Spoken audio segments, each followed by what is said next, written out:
Hello, you glorious little monsters. This is Diya from LoveTheAlchemist.com, where you can find over 6 years of articles on health, wellness, spirituality, meditation, and so much more. I'm the host of Liquid Alchemy Podcast, where you can find anywhere podcasts are found. And today we are talking about how to work from home. And I don't mean pretend to work from home, I mean like really get things done.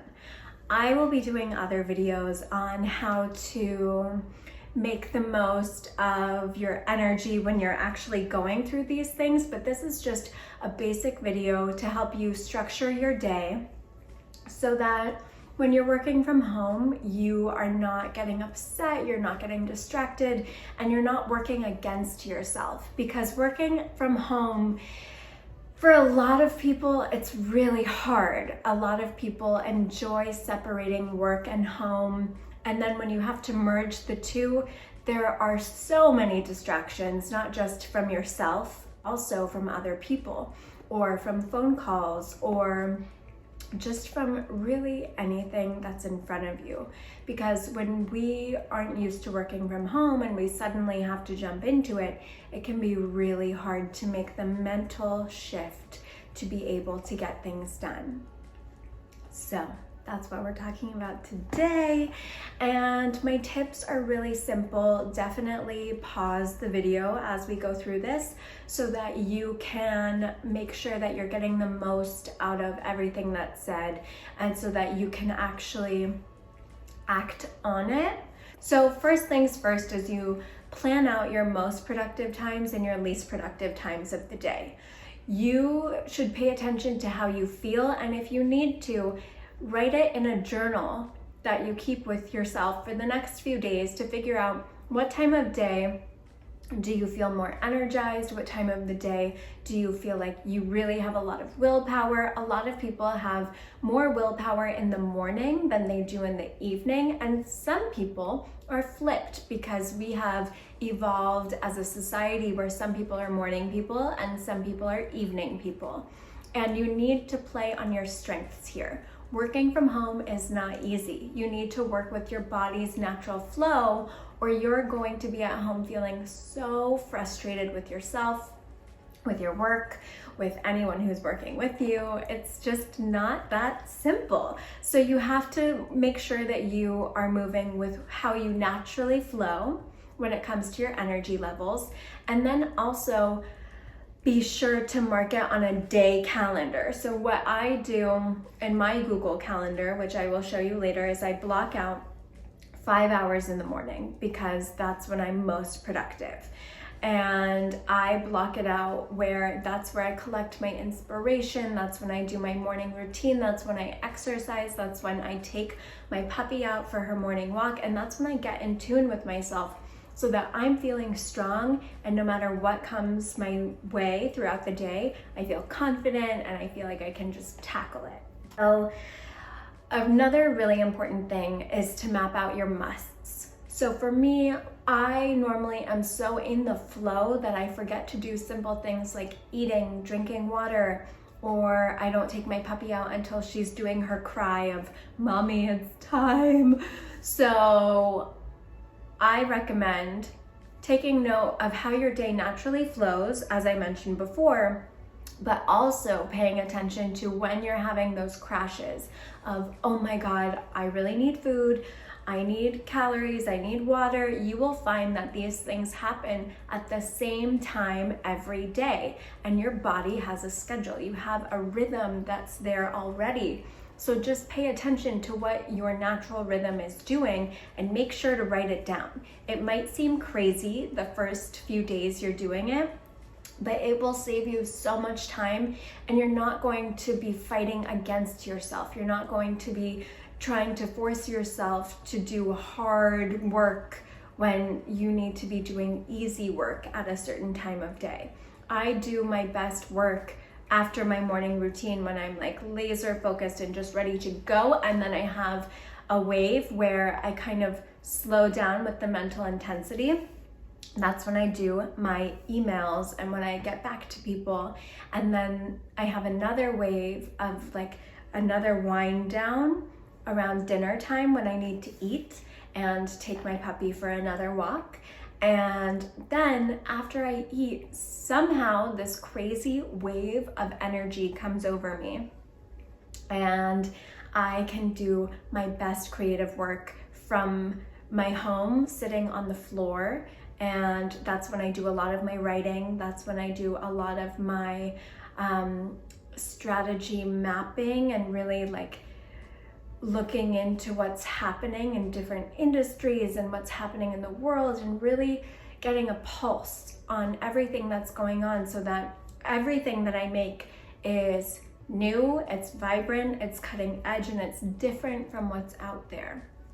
And it's unique, because if we're trying to create at times of the day that are not positively serving our energy and our mindset, then you're going to create work that is not grade A. You're going to be working so many more hours because you're not flowing with what you're doing, and you're going to be wasting your time when you could be maximizing your time. And that's what this is all about. It's about maximizing your time so that you're not stressed out, so that you can be a better friend, a better partner, a better mom, or a better boss. You don't want to be fighting yourself because you're going to end up fighting everyone else. So that's what this whole video is about. And when it comes to working from home, my number 2 tip is to identify outcomes. So the best way to do this is to sit down. I do this on Sunday night, and I sit down and I write down everything that I want to accomplish that week, or all the things I have to do. So this will be random tasks, from writing Instagram copy, or from planning a photo shoot with a client, or getting stuff organized for a friend's wedding. Whatever it is, just write it all down, just brain dump it out onto paper. Take a little break after you do it. Drink some water, shake out your body, and then come back to the list and group things into categories. So if things are all related to writing, or all related to working on a specific brand, put those together, make them their own list, and keep working it like that. And then identify, of those things, which are true outcomes that need to happen for the coming week. And once you identify the true outcomes that must happen to keep everything flowing, from there, you are going to break it down into days. So on Monday, what things need to happen on Monday to make those outcomes come true by the end of the week? And you map out your days like that. And it's a different way of managing your time and your resources, but it's a great way to ensure that you're getting everything that needs to be done, and anything that doesn't get done out of that, one, it probably wasn't necessary, and two, if it was necessary, go back and really just have a moment with yourself where you say, why didn't I get it done? And be honest. Was it that you were trying to work on it during a time of day where you just weren't feeling it? Or is it because it was a priority designated by someone else that you don't feel as a priority and you think they're wrong? And how can you bring this up and talk to people who are working on the project with you, or whatever you're doing, in a way that makes it a conversation so that you can work together and cohesively? And that way you're not doing a task list that's just ridiculous and means nothing, and you're spending your time wisely, and you're not being like a chicken with your head cut off. Because I find that a lot of people and a lot of businesses, and I work with a lot of businesses and people, a lot of people don't know how to go after what they want. They don't know what they're going after, so they just create all this work and do all these things, but at the end of the day, it doesn't change anything about the business that they're in. It doesn't help people. It doesn't bring new customers. It just is busy work that goes in a circle. And I mean, no one likes that. It's such a waste of time. It's so frustrating. And this is how you get off the roller coaster, because you need to get off the roller coaster at some point, or you're just going to be throwing up and, hating life. So number 3 is to create isolated bubbles of focus. So the way that we live right now, we are just bombarded with distraction and distraction and distraction, and then people, and if you're living with family, they're just, at least in my family, they just bombard in. You could tell them that you are having isolated focus and they would not care. And I'm guessing that a lot of you are in the same boat. So when you're creating an isolated bubble of focus, make sure that you're putting that isolated bubble of focus during a time of day that you are just like on it. You know that from 7 to 11 a.m. you can do anything, and you just map that out. Everyone else is sleeping, no one's bothering you. Whatever it is in your household or in your life, do that, mark it on your calendar. If a digital calendar doesn't work for you, do a paper one. Do not make excuses for yourself. Put your phone on airplane mode when you are in this phase. I am extreme, and I bought another phone so that I can do my work on my phone. I do a lot of social media work, a lot of marketing work, and I bought a separate phone so that I can be on the accounts that I manage, but not be bombarded by text messages and phone calls. And doing this has been so incredible for my mental health. It has been so nice and so relieving. And I call it my phone of peace. And anytime I need to have an isolated bubble of focus, but I may need technology present, I take my peace phone. And I also did this a few years ago with an iPad that I still use during my isolated bubbles of focus. I just put focus music on my iPad, and I just keep it moving. So don't think that technology is not your friend during this time. It's just the type of technology. You want to make sure that you're disconnected from the bombarding of messages and notifications. You do not want that.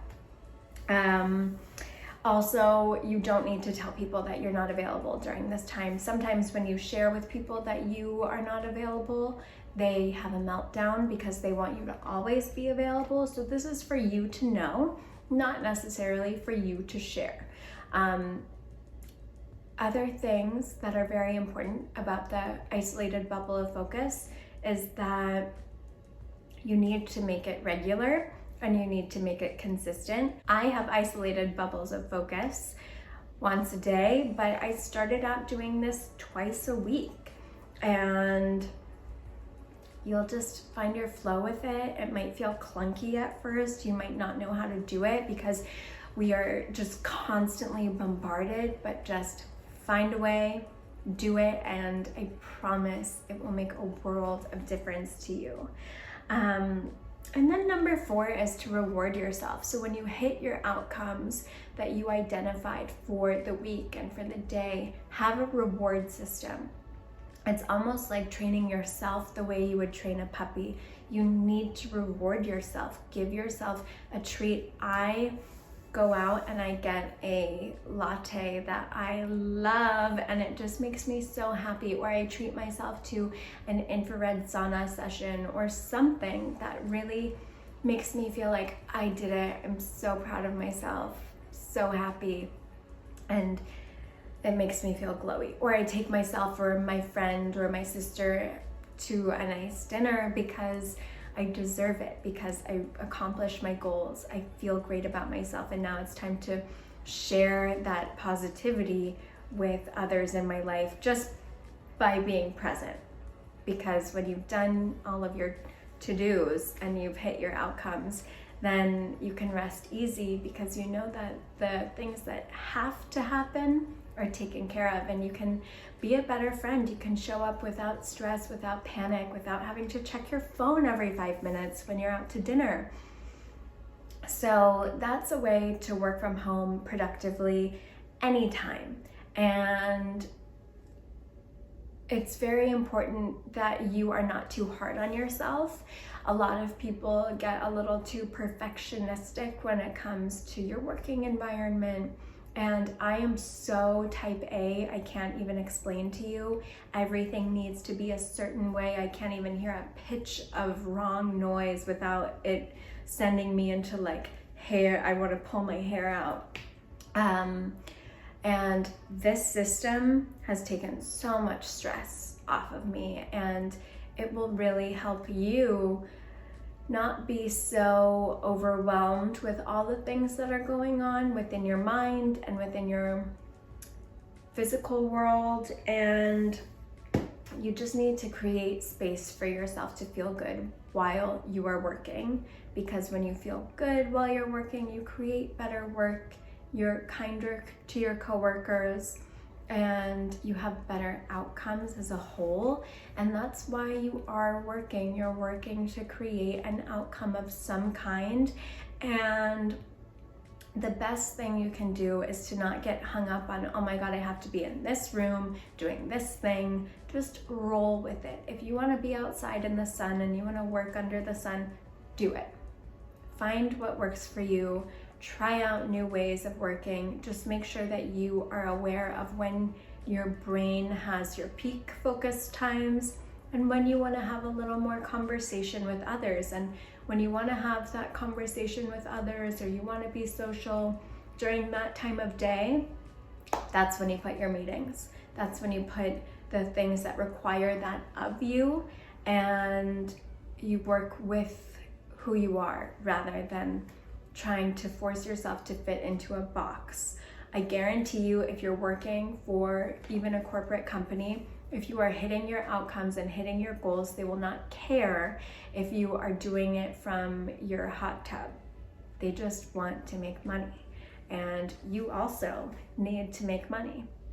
So this is a way to do it while having fun. And also, if people do distract you or they do throw you off, it's not necessarily them, it's you. And it's very important to acknowledge when you're feeling frustrated. Maybe you are not doing what you want to do, and you need to take back your responsibility and take back your personal power. And that is what these tools are all about. That's what they will do for you. So I hope that this video was really helpful for you. Check out my YouTube channel to see other videos like this, probably linked below or linked in my bio on Instagram. And listen to this week's episode of Liquid Alchemy podcast out wherever podcasts are found. I do a weekly meditation for you that helps you bring your energy back to you so that you can show up as a more vibrant human being.